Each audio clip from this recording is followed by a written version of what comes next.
presentation with you. Actually, you will be looking at presentation, not at me, hopefully.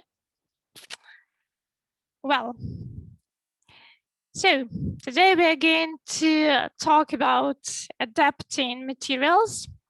That is the topic of our meeting and what it means. Let's have a look. But before, a few words about me.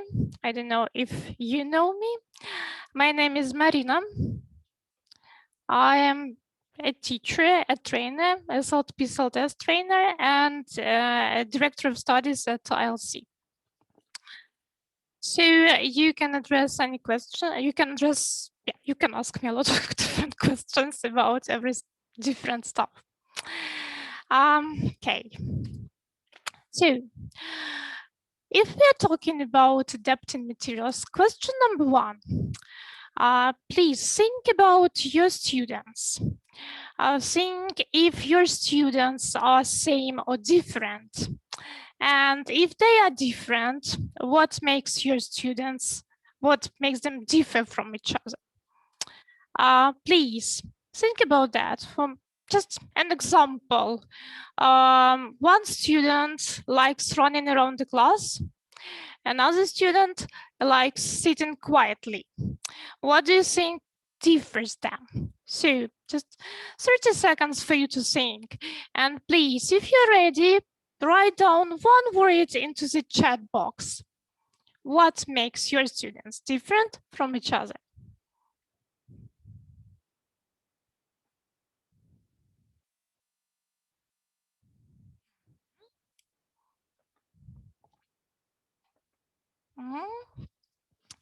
I'm waiting. One single word. What makes students different?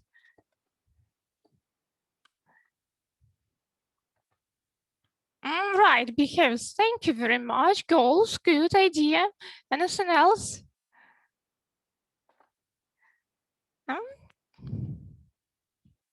Yes, you will be participating here.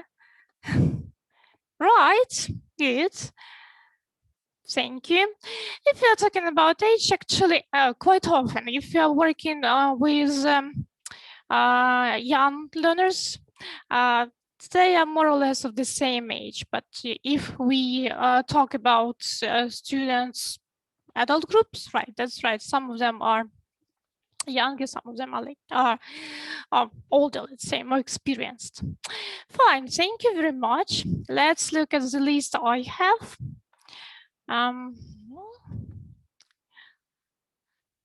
Okay, there is it. I have personality. I also have needs. Learning preferences, somebody has already mentioned that. Interests, abilities. And we are going to look at all of them and how to address all of them in a little bit of more detail, I hope. So, first of all, there are two words that I'm going to use during the session. One of them is adapting, and that is what you have seen on the title of the session. The second one is differentiation. So actually, to me, it's more about differentiation than adapting, but we'll see how it goes. Characters, right? Characters and personality, what I meant. Fine.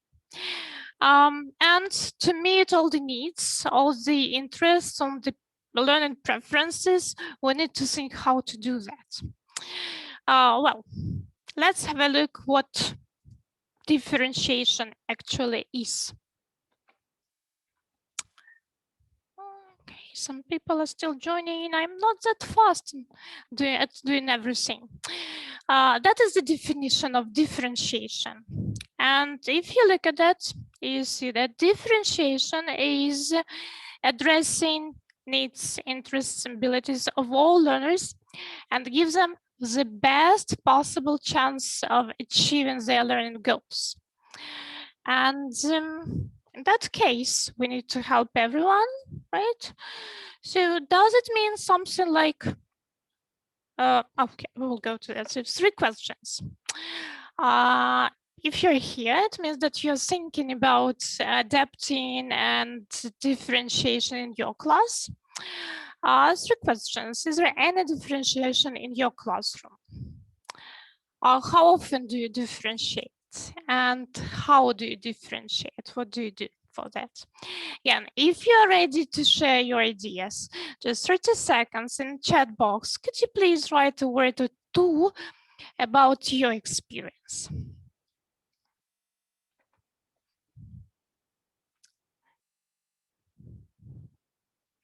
Any ideas?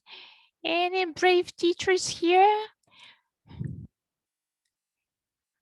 Okay, at least I hope that you asked the questions, you addressed the questions to yourselves and you know the answers. Okay, so when you think about that, let's have a look. Yeah, some students are fast to write, dyslexic. That's good that now we think about that as well. Thank you. Right, absolutely right. Right, good. Hello, hello. Well, to meet all the needs, when you think about all the students, everything, the styles, levels of English, right? What do you imagine? Do you imagine something like this? When you are preparing for the class, lots of different handouts, lots of different exercises, and nights preparing. Actually, today I will try to give you some instruments how to make it less painful. Okay, so what I have. Let's talk about interest first. Believe me or not, but something to start with is to look at your course books. Being a self-test trainer, I found out that sometimes teachers use inappropriate course books for their students. I saw preteens working with outcomes, and actually outcomes is a course book for adults. How to find out which course book to choose. There was one recommendation from one of my colleagues. We do not work together, but I read her Facebook page. And there was the idea that you look at photos and you look at people in those photos in the course book. And if their age is the same as the age of your students, it means that you can look at it and take it to work with. If not, think of something different. What else? Topics. If you use course books of British publishers, and even if they're appropriate for your students' age, it doesn't mean that all the topics are relevant for the for Ukrainian students. So what can be done with that?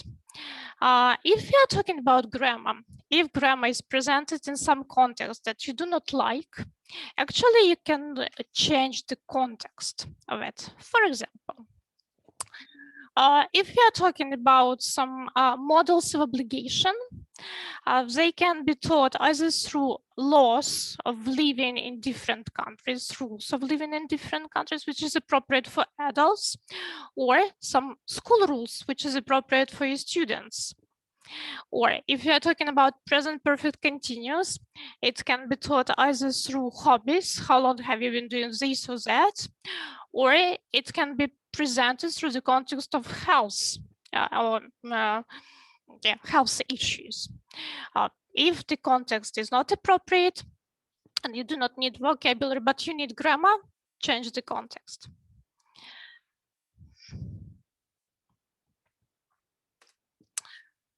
Context for vocabulary. It is easier to change something for grammar, but what about vocabulary? Again, In some cases, you can change the context.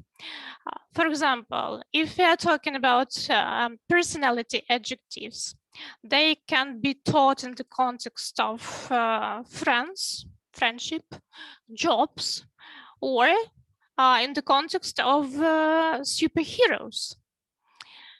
If you are talking about parts of body, again, context can be different, as a sport or monsters. Why not? So even if you need to teach something and it is in the book, right? Yeah, hobbies, thank you. You can change it and adapt. And obviously personalizing. In some cases, nothing can be done. You cannot change the context. You cannot change grammar. You cannot change vocabulary. In that case, try to personalize, to make it more personal. How is it possible? The first stage of your lesson is leading, where you build the context of your lesson, right?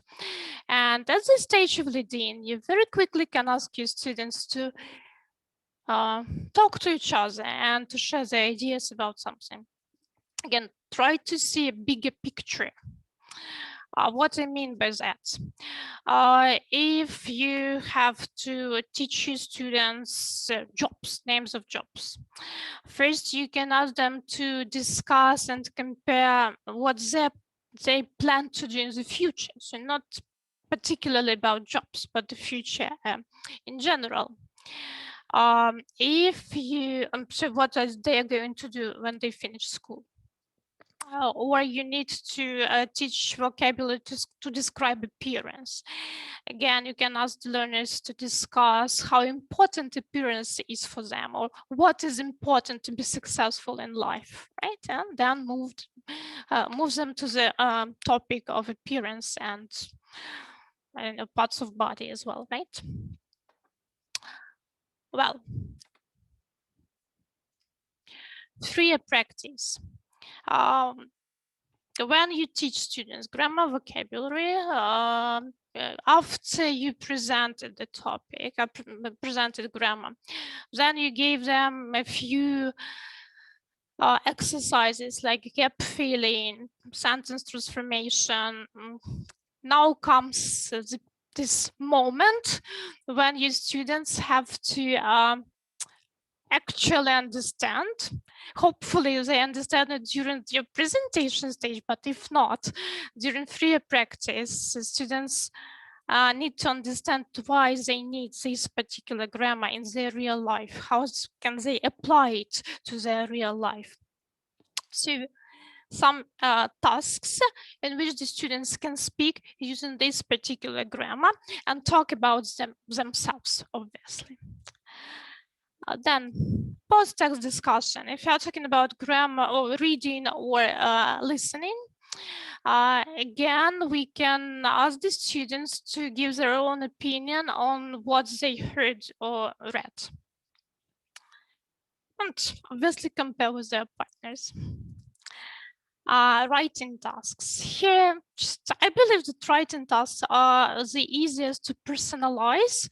Actually, students in this case, they write about their idea, they write about themselves or express their ideas and their opinions. But again, if you give the task, make sure that the students have this ability to personalize it. Okay, if you're talking about needs, needs can be different, right? Something connected with physical abilities, as it was mentioned, like dyslexia, or learning the language for specific purposes, or learn exam preparation, or students have different and they want to develop different skills. Some want to be better in speaking, others want to be better in writing. That is what you need to address to as well. But first you need to understand what your students need. Okay, vocabulary. Again, if it's possible, choose vocabulary appropriate for the students. again, as you remember, I told you, you can teach grammar in different contexts, more appropriate for the students and what they want. Make most tasks communicative. Even grammar exercises can be transformed in some speaking. Workload. Different students need different amount of exercises, different amount of practice to cope with the material, to understand it, grammar, vocabulary, whatever. And obviously balance. Try to address different, just balance, I mean, speaking in your lessons with grammar, vocabulary, reading and listening. Do not focus only on some of them. Because, you know, my own sons, they are studying at school with profound learning of English, and quite typical situation that our students who study at school, they know grammar quite well, but unfortunately they do not speak well enough. So that is what we need to remember. I don't say less grammar, but less, but more speaking. That's what I would say. Okay, personality and learning preferences, right? I put them together because just and I can't say that they're the same or similar, but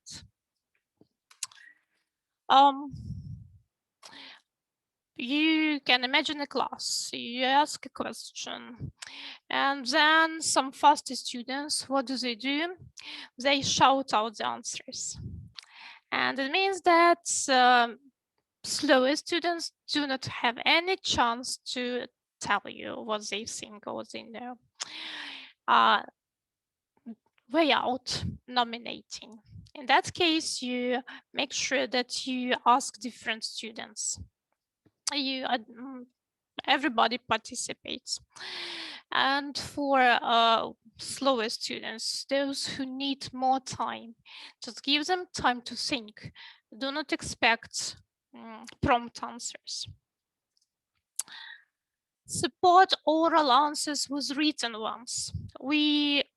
Some of us can learn by listening, but quite a lot perceive information by seeing. So if you give your students the task, and then you check, so Kola, what is in number 1? Petya, what is in number 2? It's also a good idea to write the answers on board, to give them the answer keys. If we are talking about online teaching, here is one of the functions in Zoom, which is called annotate, and which is also a good idea to use. Involve movement. If your students are younger ones, they do not like sitting in one and the same position 45 minutes long, or even especially if your lessons are even longer. So there are some ideas I will show you in the next slide, how to involve some movement into your classroom routine. And so kinesthetic students will be happy doing something with their heads. And again, balance. Listening plus addressing auditory students, and addressing visual students, and addressing kinesthetic students just in same proportion, I would say. So if you look here is an exercise from the course book. When I teach online, I share my screen with the page, and then I ask my students to use the annotate tool. So the students can, for example, underline something or circle something. It means that you support oral answers with written ones, and visual students can check themselves. And it's important because in some cases you can also focus on spelling, not only if the answer is wrong or right.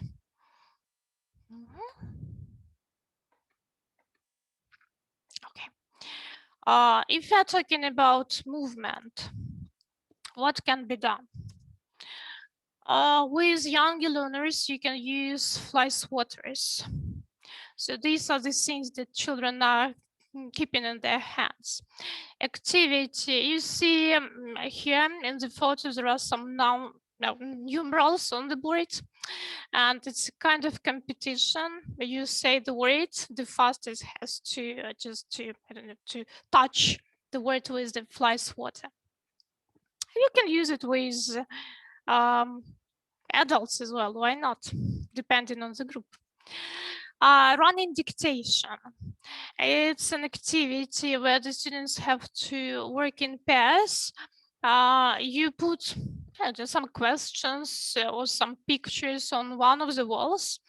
Divide the students in pairs. One partner is running to the pictures, looking at them and coming back, running back, and is dictating to his or her partner.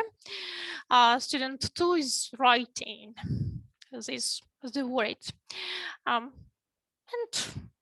then they swap their roles. Total physical response. Sorry, what it means that you involve movement in all the activities you do. You create special gestures for some instructions. You show pictures, whatever, with movements. And one of the ideas is for speaking, which is called concentric rings or onion rings. When the students are in two circles, they move and talk to each other. If you don't want to put them in circles, there is also one activity which is called mingling. In this case, all the students have good. I see we're on the same wavelengths. Okay, thank you. Mingling, when the students have to talk to as many partners as they can. Again, lots of things which can be done in the classroom to make the students move a little bit. Actually, one more thing is, after being a teacher at school, it's so difficult for me to adjust to that. But believe it or not, if your students are writing an exercise, and for example, they're writing this exercise lying on the floor, why not? If they're working. And I believe the most interesting part, yes, is adapting to different students' abilities.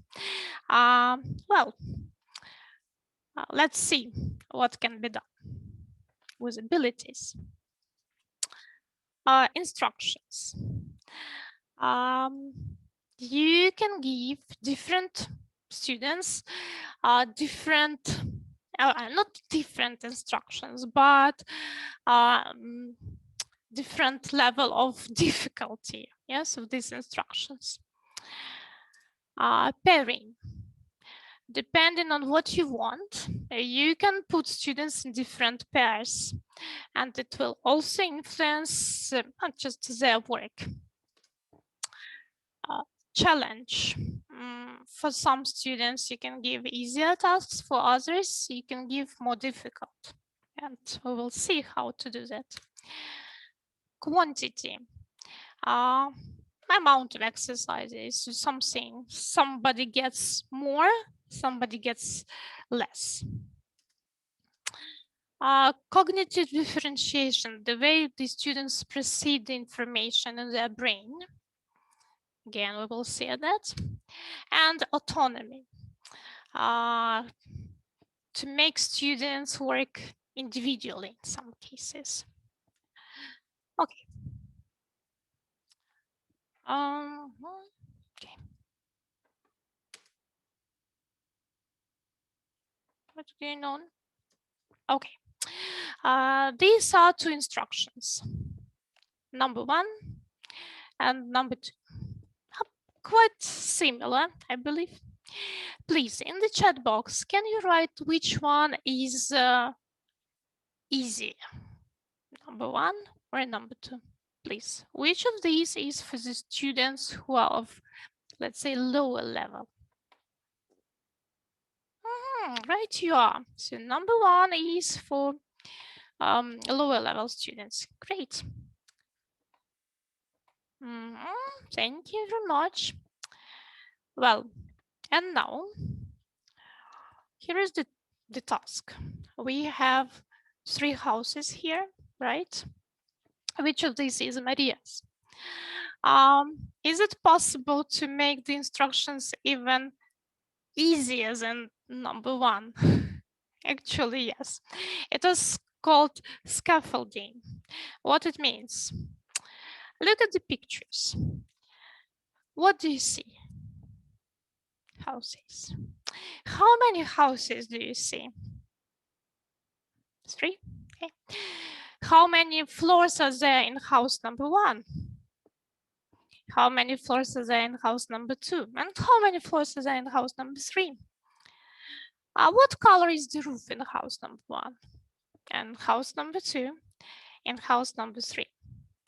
What color is the door? Now, listen to the audio. Which house is Maria's? So before giving instructions, before giving the task, you prepare your students. You give them you elicit some answers from them, something important, something that they will have to listen to in their audio. Okay. Now, pairing. If you are talking about working in pairs, 2 situations. First one, when you want your students to discuss something, to compare ideas, to prove their opinions, to convince, right? If we are looking at task number 2, it's checking just there was a comment that it was eliciting. Actually, right, it was eliciting, but this was eliciting of the information important for further listening. So you don't simply give the students the task, listen to the audio, which house is Maria's, and you turn on the audio, but you kind of prepare your students. You ask some questions and focus on some scenes in those houses, and it will be easier for the students to listen and to find out necessary answer. Okay, 2 tasks. Speaking and checking grammar and vocabulary exercise comprehension tasks. In which case do you think it's a good idea to make a stronger student work with a stronger student and the weaker student with a weaker student? And in which case is it better to put a stronger student with a weaker one? In the chat box, could you please match these 2 of 4 boxes?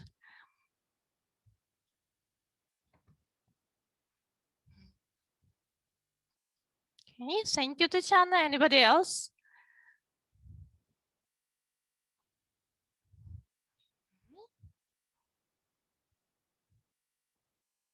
Oh, good. Thank you.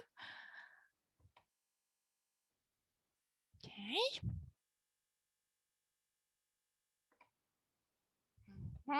Okay. So I absolutely agree. Then in case with speaking activity, it's better to put the strongest student with a strong and the weaker with a weaker, and then explain why. In that case, just imagine that you want them to speak and you put a stronger student with a weaker one. I believe that stronger student will dominate all the time. He or she will speak, she or he will give a lot of ideas, she or he will convince their partner, will be more successful in that. But if you put a weaker student with a weaker student, they will be of the same level, and it will be easier for them to talk to each other.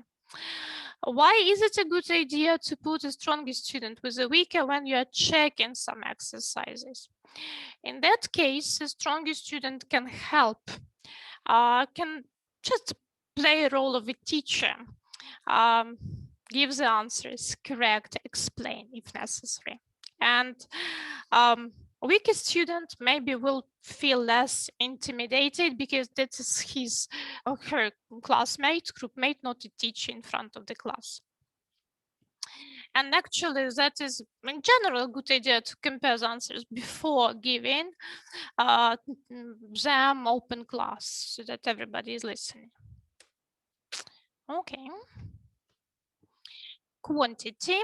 What I mean by that, if you're talking about grammar and vocabulary, you can just let weaker students do fewer sentences. Again, what I mean, you give a grammar exercise with 10 sentences and you expect just I will talk about that. Thank you, Tatiana, for the question. We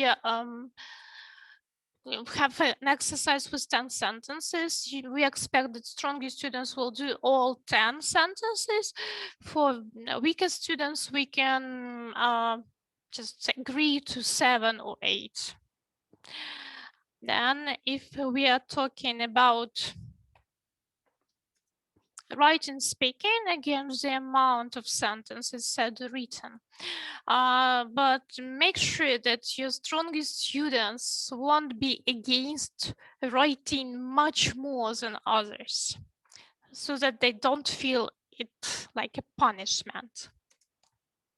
And reading and listening, again, questions answered. If you have true-false statements, you can agree that your weaker students do only, okay, not half, but 70%, 80%. Well, there was a question that if we have a speaking activity where the students have to discuss something and we put a weaker student with a weaker student together and they keep silent. Actually, we now move to I would say the sphere of speaking lessons, right? In that case, it means that the students need a little bit more support. Maybe you can give them some ideas to discuss. So stronger students can come up with ideas themselves. But for weaker, you can give some prompts and they decide if they agree or disagree with that. But actually, there has to be some preparation stage, some vocabulary taught in advance, some functional language given in advance, probably some ideas brainstormed together, some time to rehearse their answers. So there are some things that can be done so that even weaker students speak. Okay. Cognitive difference. And when we are talking about cognitive difference, I believe some of you know about Bloom's taxonomy. What it means? That we have different levels, I would say, of okay, one and the same information can be processed on different levels.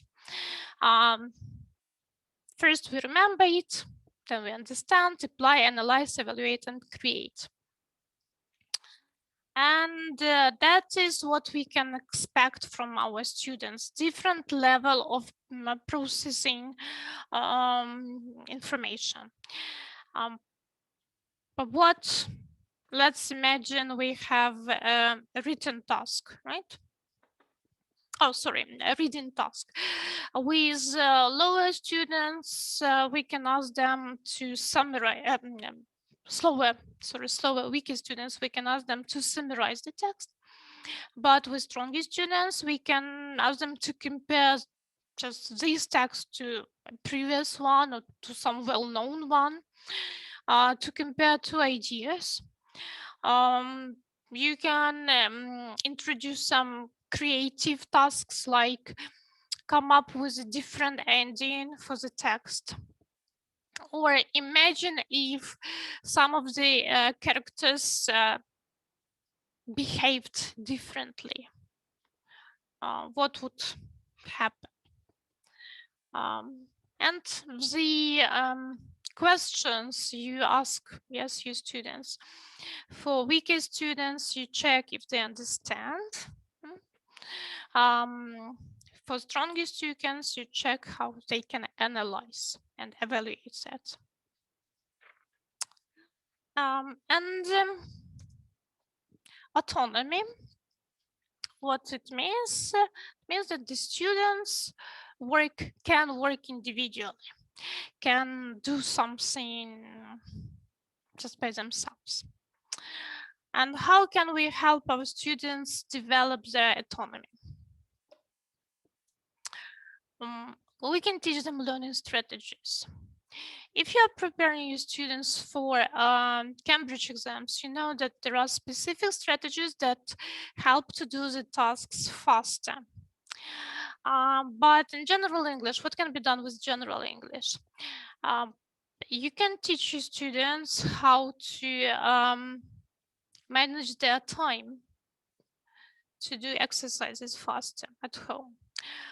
You can teach them how they can remember the words faster. You can teach them how to do reading tasks faster with underlining keywords and so on and so forth.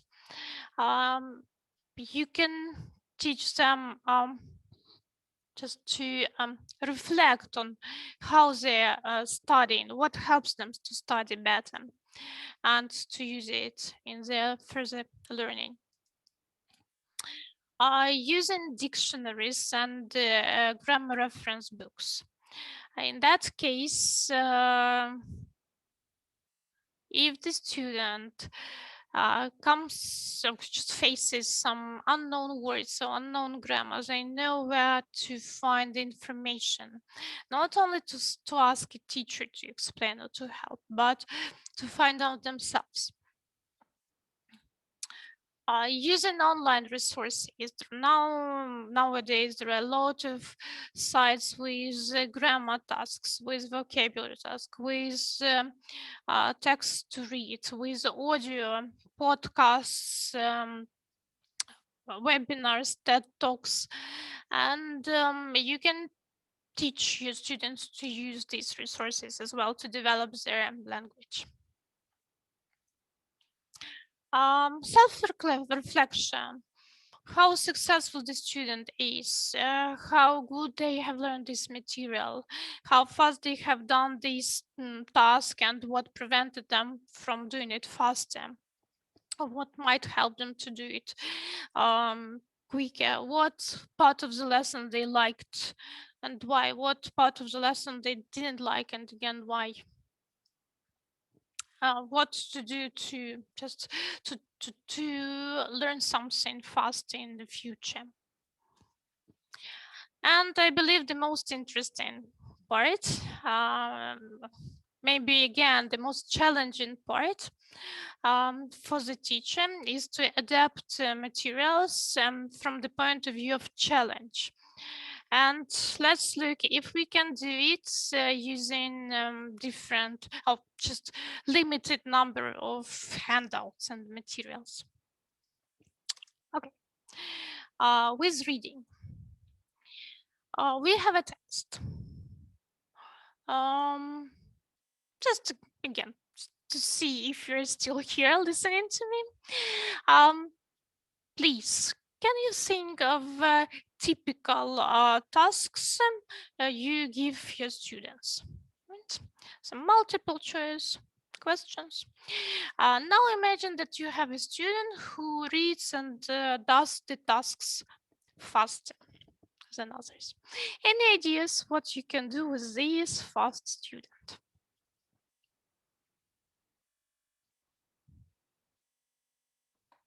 I don't want to be the only speaking head.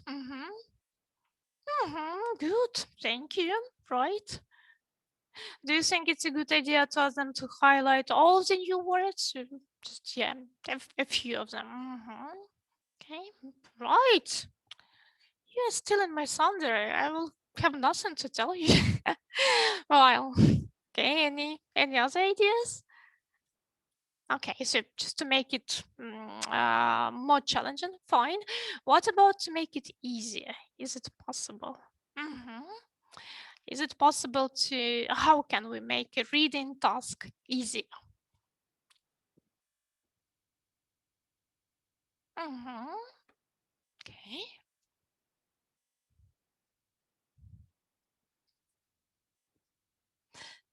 Okay, thank you.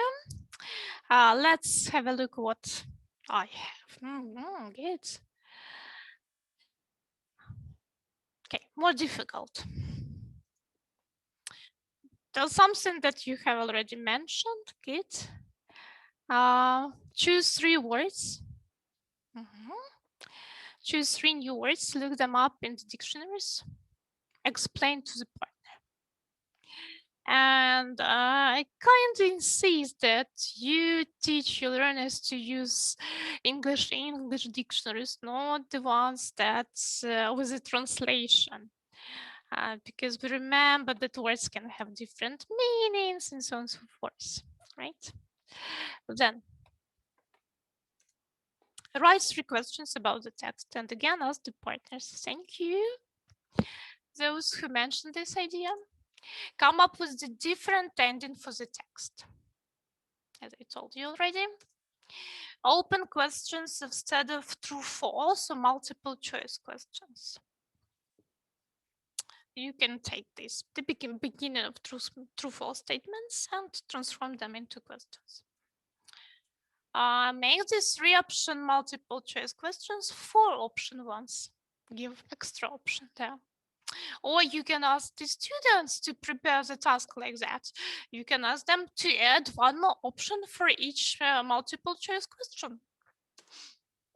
Asking questions that focus on directly or indirectly stated opinions and attitudes rather than facts. So you do not ask what happened in the text, but what the author meant by that, or what the author wanted to say. Easy. Pre-teach vocabulary, students will need to do the task. Actually, when doing teaching CELTA courses, we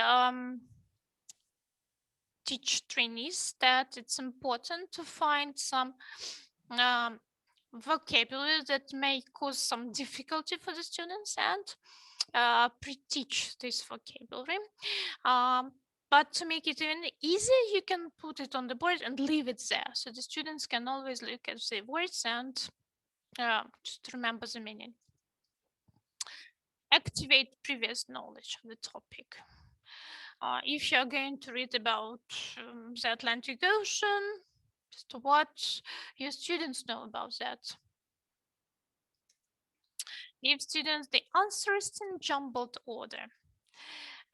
There was a few distractors. So to answer the questions, they need to find out which provided answers, given answers, have to be used.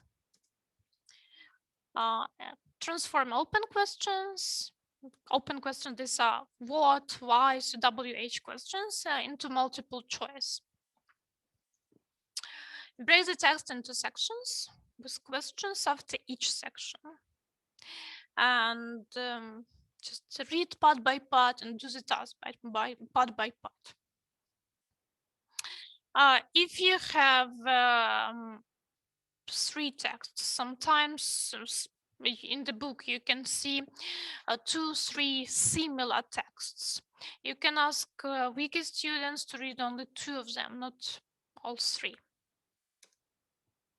Oh, just what I mentioned here. Okay. Fine. Listening. Again, any ideas how we can make listening more challenging or less challenging? Your ideas first.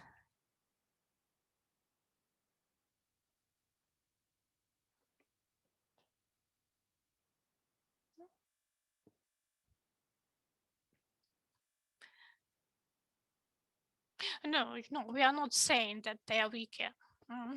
Actually, we even use the words faster and slower.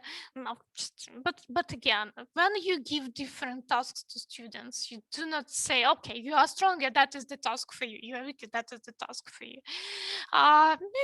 You can come to the student and say, okay, so you are a little bit, I see you a little bit kind of tired today.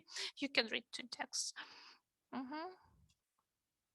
Or just I don't know, you monitor the students and you see that this student has already read two texts and another student is only reading the first one. Then you can say, okay, please read this one and the second, forget about text number 3. Oh, good. Yes, we can discuss something before listening. Fine. Pictures, great. Thank you, Tatiana. Listen and choose the working with pictures. So again, we are addressing visual students. Good. Let's see what I have. Right, precision, some blocking vocabulary. Okay. More difficult.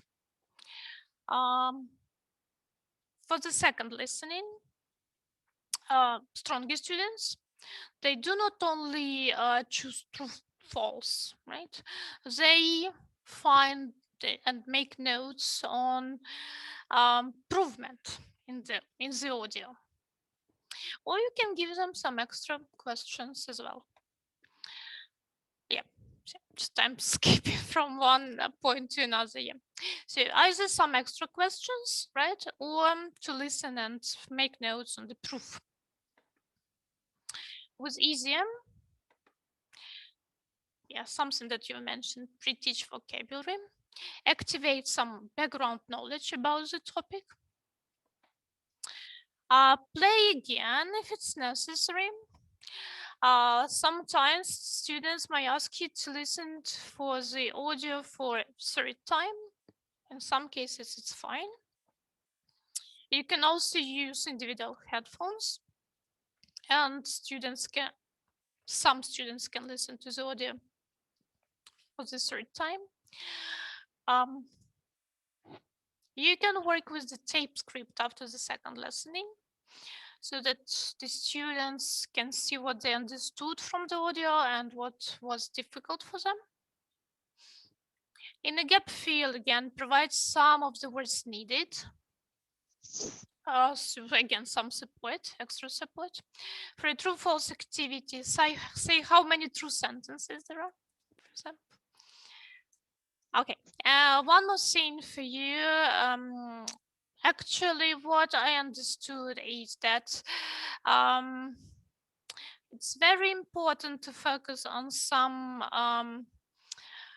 features of connected speech, because if the students do not know how it works, they do not hear it in the audio.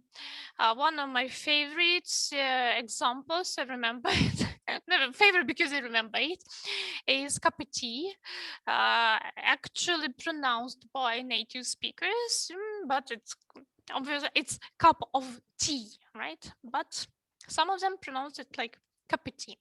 And even if you think about Russian and Ukrainian language, you will also understand that sometimes we pronounce the words not the way the native or just non-natives learners of Russian and Ukrainian might believe it has to be pronounced. So just pay attention to that. Speaking, more difficult. Ask students to justify their opinions. My favorite question is question why. Because this question makes you students speak longer, and it develops this just very, I would say, burning topic is developing thinking skills. What's that? Oh, I forgot the word. Come on. I wanted to be so clever and say something. Okay, forget about that. Not analytical thinking skills, yes, but you can help me, please. Oh, critical. Oh, thank you very much. Critical. Just forgot about it. Thank you.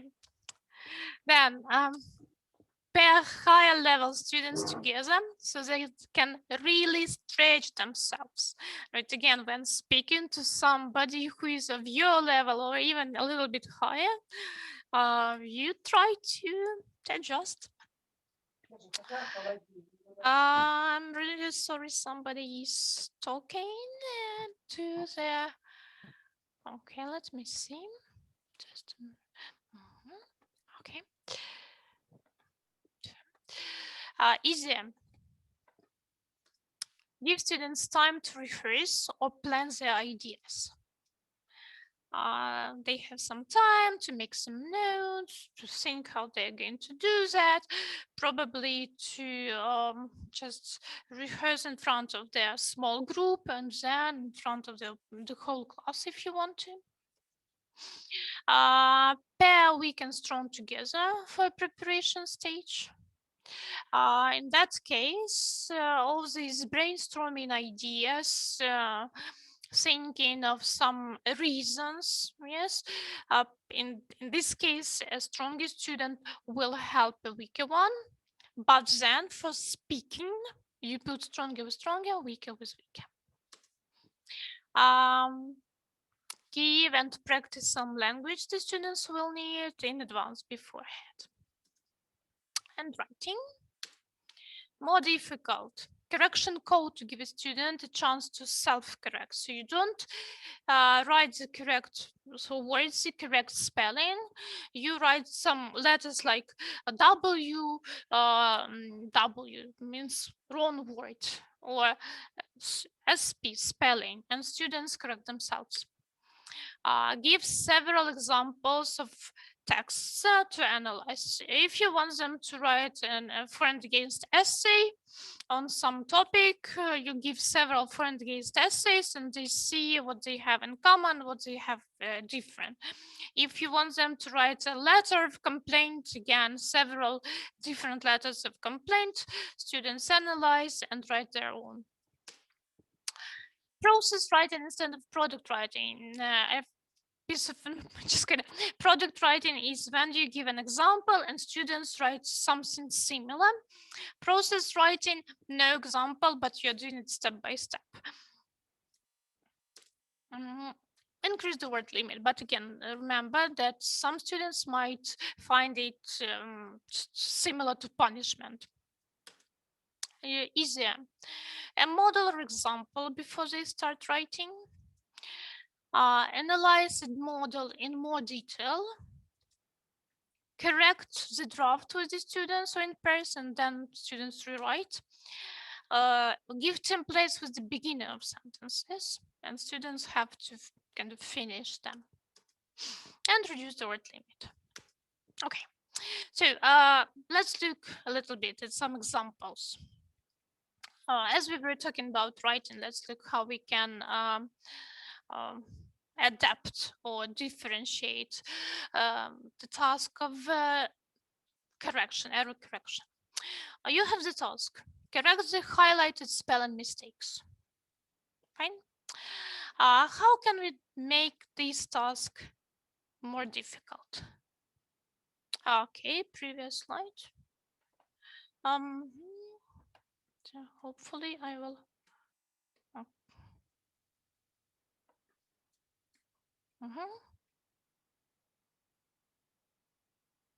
Okay. Done.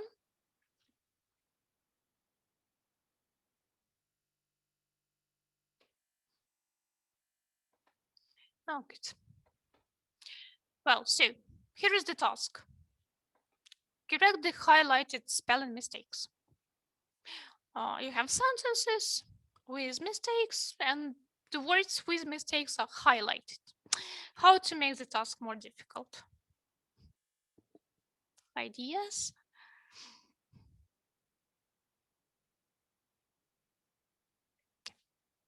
Okay, yes, we have. Yeah, Not highlight. Good. Well, just save some time. Then what I have. Find and highlight 6 spelling mistakes, then correct them. So you give the students the text, they find and then correct.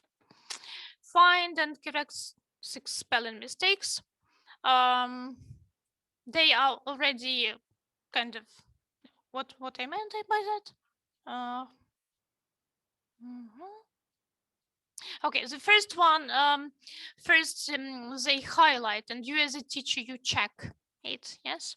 But if to make it even more difficult, you give the text, and the learners find mistakes and correct. You do not help them, and you do not check in advance. Easier as just multiple choice, right?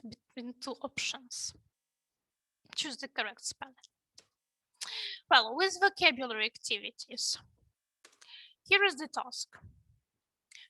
Fill in the gaps with the words from the box. Please look, if you look at it, you will see that I have pairs of words that start with one and the same letter. Fingers and feet, ears and elbow, yeah? Hair, head. The task, to make it more difficult, no words. Fill in the gaps with the names of parts of the body. And students come up with the words themselves. Easier, you give the first letter. But it works in this case because we have 2 words that start from one and the same letter. If you have number of words and you're not that lucky, then you give the first letter, but you take away this box with the words. Or you can give a few letters, not only one letter. Yes, 2, 3 letters. Or you give first letter and the last letter. Okay. With vocabulary in general, more difficult. No hints. You can ask students to think of synonyms. You can work with derivatives, strong strengths, for example. More collocations for stronger students. Easier. Hints like first letter, limited number of choice, pictures to help. Or you can write in brackets how many letters are in the word. Options to choose from. Several ways of conveying the meaning. If you present and you word supported with the picture, gestures, miming, and more examples of use altogether. Put them to work with a stronger student, and stronger student will help. With grammar, here is the task. Put the words in the correct order. Okay, how can we make it more difficult? Ideas. It is your ideas and gentlemen.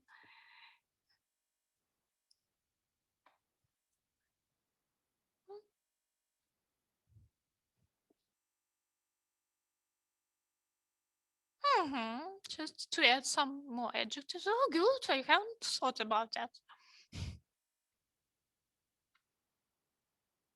All right. Okay, good. Thank you. But I believe if we add ordered words, it will be just a nightmare. Good. Right. Thank you. So just my idea is for more difficult, give the words in their base form. For easier, indicate which are the first and the last words in the sentence. Right? Capitalize and full stop. Thank you for your ideas. So in general, with grammar, more difficult, inductive learning. What it means that you students come up with the rules themselves. You give 3 sentences. For example, present continuous. You give a statement, you give a question, and you give a negative form. And your students come up with the rules how to form questions and negative forms themselves.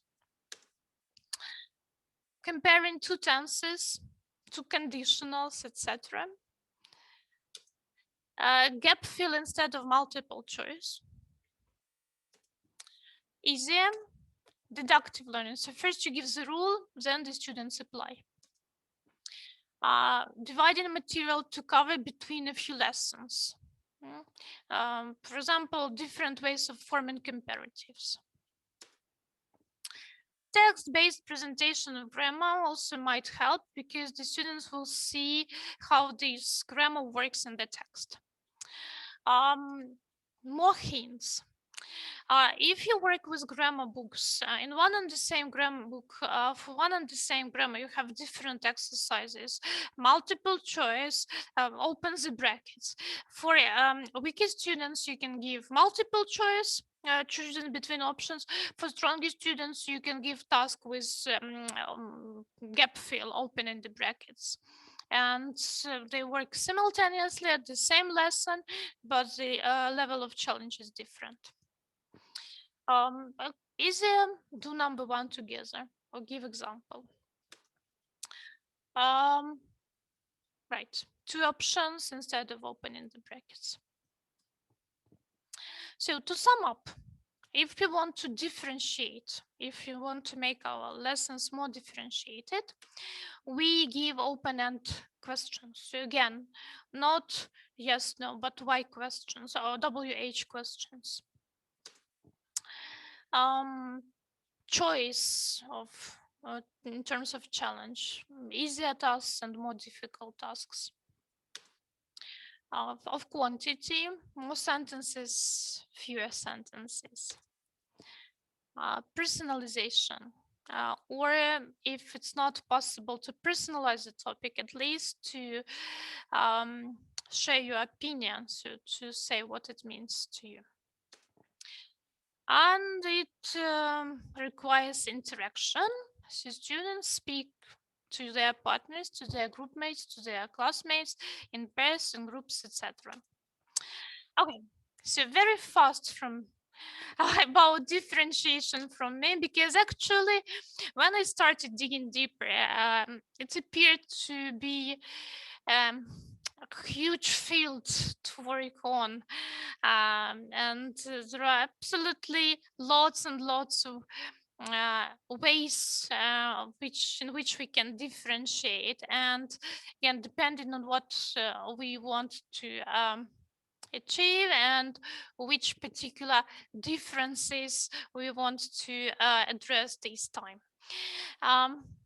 Just a few words that differentiation is also one of the topics of our CELT-P and CELT-S courses. So if you're interested in developing and stretching yourself, you can also join us in September. Okay. Now, yes, thank you, Tatiana.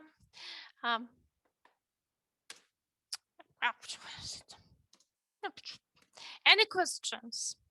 Because I know it was fast. And I try to collect as much information as possible. If you have any questions, you can ask Kaiser now. I can answer them. You can write to me. Here is my Facebook page and my corporate email address. Hopefully everything will be fine, and we will share the video a little bit later on our YouTube channel. Okay, no questions. Good. I believe that's because everything was clear. Thank you very much. Thank you. Yes, next webinar we are preparing a new one, so we will send you the information about it a little bit later. Yeah, thank you. Well, if you have questions, I'm staying here for some time. You can ask me. If not, have a good day. Enjoy the snow. Believe me or not, even if there's huge, just a pile of snow everywhere, it's possible to enjoy it, at least a little bit. And have a nice weekend. Thank you.